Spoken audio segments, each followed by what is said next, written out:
খোদা, এই মহামূল্যবান নিয়ামত আমাকে দান করার জন্য আপনার নিকট অসংখ্য শুকরিয়া জানাচ্ছি। আমি এমন এক সন্তান আপনার দরবারে নজরানা দিয়েছি যে কিনা কন্যা সন্তান। হে মহান প্রভু, আপনি জানেন যে আমি এই সন্তানটিকে ভালোবাসি, কিন্তু আমি আমার ওয়াদা পূরণ করব। শহরের সকল মানুষ আমাদের ত্যাগ করেছে, আমরা একাকী হয়ে পড়েছি। জানি না গির্জার পাদ্রীগণ তাকে গ্রহণ করবে কিনা, তাকে ভালোবাসবে কিনা। আমি তার নাম রেখেছি মারিয়াম, আপনার সেবা দানকারী। মারিয়ামের পিতা ইমরান ছিলেন তৎকালীন যুগে বনি ইসরায়েলের ইমাম। তার মা হান্না ছিলেন ইবাদত গুজার মহিলা।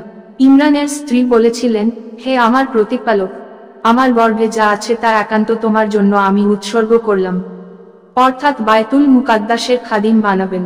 অতঃপর তিনি একটি কন্যা সন্তান প্রসব করলেন। তিনি তার নাম রাখলেন মারিয়াম।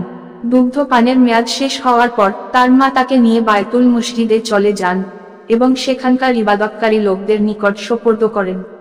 মারিয়ামের দেখাশোনার দায়িত্ব কে গ্রহণ করবে, এই বিষয় নিয়ে সকলে প্রতিযোগিতায় লিপ্ত হয়। হযরত জাকারিয়া আলাইহিস সালাম ছিলেন সে যুগের নবী। তাছাড়া তিনি মারিয়াম আলাইহিস সালামের বোন, মতান্তরে খালার স্বামী ছিলেন।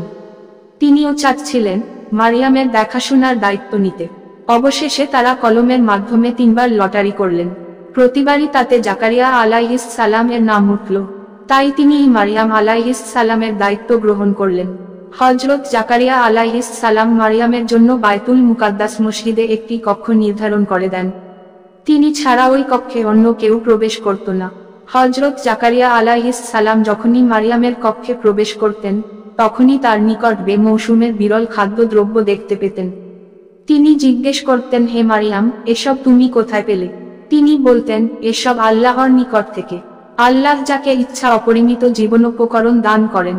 পরবর্তীতে মারিয়াম আলাইহিস সালাম একদিন মসজিদের পূর্ব দিকে এক স্থানে পর্দা টাঙ্গিয়ে সেখানে অবস্থান করছিলেন। অতঃপর আল্লাহ তার নিকট ফেরেশতা জিবরিল আলাইহিস সালামকে প্রেরণ করেন।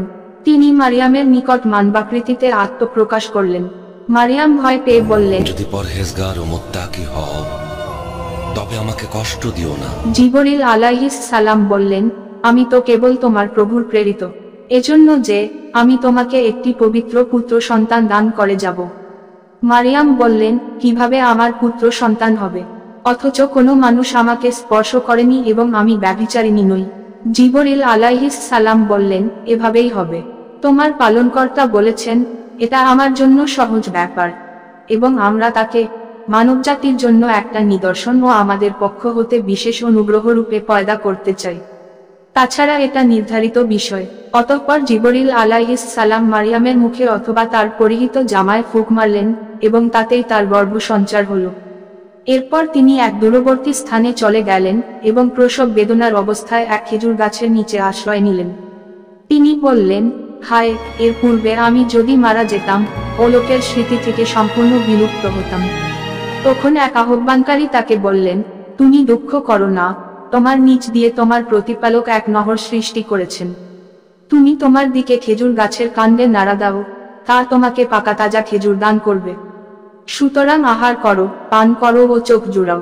মারিয়ামকে আরো বলা হলো, মানুষের মধ্যে কাউকেও যদি তুমি দেখো, তখন বলবে, আমি দয়াময়ের উদ্দেশ্যে মৌনতালম্বনের মানত করেছি। সুতরাং আজ আমি কিছুতেই কোন মানুষের সাথে বাক্যালাপ করব না। সন্তান প্রসবের পর তিনি তার সন্তানকে নিয়ে তার সম্প্রদায়ের নিকট উপস্থিত হল। লোকেরা বিস্মিত হয়ে তাকে বলল, হে মারিয়াম, তুমি তো এক অদ্ভুত কাণ্ড করে বসেছ। মারিয়াম তার সন্তানের প্রতি ইঙ্গিত করলেন। তারা বলল, কোলের শিশুর সাথে আমরা কিভাবে কথা বলবো? তখনই মারিয়ামের শিশুপুত্র ঈসা আলাইহিস সালাম বলে উঠলেন, আমি তো আল্লাহর বান্দা। তিনি আমাকে কিতাব দিয়েছেন, আমাকে নবী করেছেন। যেখানেই আমি থাকি না কেন, তিনি আমাকে বরকতময় করেছেন। যদি আপনাদের ভিডিওটি ভালো লেগে থাকে, তাহলে অবশ্যই একটি লাইক করে দেবেন এবং সাবস্ক্রাইব করবেন।